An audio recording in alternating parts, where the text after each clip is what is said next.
Do you think there is structural racism or institutional racism within the British immigration system? I don't think this issue, this scandal, as you called it, or problem is about that. I think we're muddling lots of different things. I think you're right to suggest, your interview is right to suggest that we still do have problems with racism in this country. I also think Marianne Sieghart was right to say that there is the wider debate about immigration is not just a black and white issue, but those things are not really central to what's gone on with the just address the my Windrush. question. That's my not question really is central. there No, institutional racism forgive me. within the system? Forgive me. I'm trying to answer a question relating not only to yours but to this Windrush issue. Now, with regard to that, I don't want you to answer another question, Kwasi. I want you to answer my question. I think it was administrative blunder. I don't think there's institutional racism of the type you've described. I think socially there are issues. I think lots of people do have certain issues with race. But as Marianne said in her segment, it's a much different, a much better picture than was the case 30 years ago. I mean, I'm 42. I remember what was going on 30 years ago. And I can tell you that the situation, though not perfect today, is much better than it was 30 years ago. And we're also celebrating, or rather commemorating, the 25th anniversary of the appalling murder of Stephen Lawrence. And it's a good time to take stock and look at how British society has evolved in those 25 years. Now, I'm not saying that we're in a perfect state, but I think we're in a much better place than certainly was the case. That's precisely why I'm raising. Certainly than was the case in 1993. And the question of institutional racism. To your specific question, which I've already answered and said, I don't think this is a question of institutional racism in government institutions or in the civil service. And I've said, and I'll say it again, I don't think that's so it's just a coincidence they're all black? No, well, you've just gone through this. We've said that the Windrush was all from one part of the world. It came from largely the Caribbean. And so many people were of Afro-Caribbeans. Now, the Prime Minister said very clearly today that people who came before 1973 haven't got a problem at all.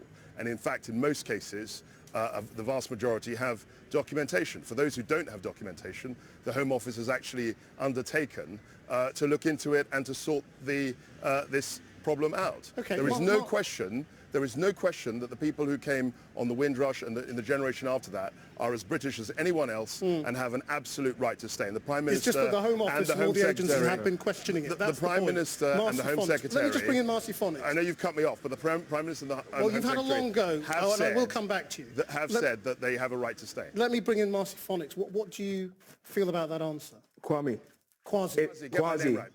well, sorry, mate. If your mum was sent back because her documents, she couldn't provide them because they've been deleted, what would you have to say? I think you'd be standing in a different position right now. I'd be appalled at that, but we don't actually... Of course I would be. I'd be very upset, but there's no question. We don't even know what's been happening. We don't know how many have been forcibly deported. We don't know that. So we do know. I'm not going to stand here. I'm not going to... Well, we don't, as the public. We don't know the numbers. Well, one's too many, isn't it? Come on. Of course it is, but I don't... There's no evidence for this having happened, and I need to see evidence. I need to see numbers. There's no evidence of what having happened. Well, all I would say is what the government's position is. We cannot say what the numbers are. We don't know what the numbers are. We've been clear about that. But what we are clear You just said there's no evidence of this having happened. What we are certain about is that people who have come from the Windrush have an absolute right to stay, and they're as British as anyone else. We've reiterated that many, many times. And you're just trying to play politics with this. We're just trying to... I'm not a politician. I'm speaking for all the people who come from where I come from. Yeah, I'm sorry to cut you. I can't do politics with you because I'm not a politician. Sure. However, I can speak for my people and where we come from. And what I will say to this is, mate, you're talking nonsense. You know you're talking nonsense because they would keep record of every single person they've deported. The numbers are there. We don't have the numbers. You do. And that's the end of it, mate. Well, it's not a question of numbers anyway. It's a question of principle, isn't it? Yeah, one's enough. You said it. One is enough. One is enough. I don't know how many times I have to say that this is wrong. We should not have deported anyone. And I don't believe anyone, I don't know of anyone who has been deported. You wouldn't. How many times do I need to say that? You wouldn't know anyone that's been deported.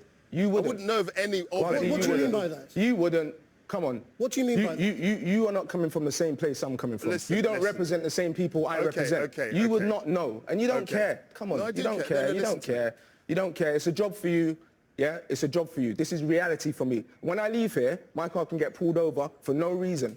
When I leave here and I go in, and it is true, when I go in a shop, or my daughter goes in a shop, who's 12, she gets followed around the shop. I have to let Kwasi Kwarteng answer that because you've accused him of not caring. Yeah. Kwasi Kwarteng. So, of course we cared. We debated about this, and it's a national scandal. Everyone has said this. Even Alan Duncan, who is a government minister, said that he felt personal shame at what has happened. We've said this. But what I'm saying now is that everyone has a right to stay from the Windrush generation. The Prime Minister has reiterated that umpteen times now. She's spoken to Commonwealth leaders from the Caribbean who've come in to London this week, and we're trying to sort this out. Thank you. Thank you. I'm sorry to cut you off there, but we must leave it. Thank you all very much indeed for joining us.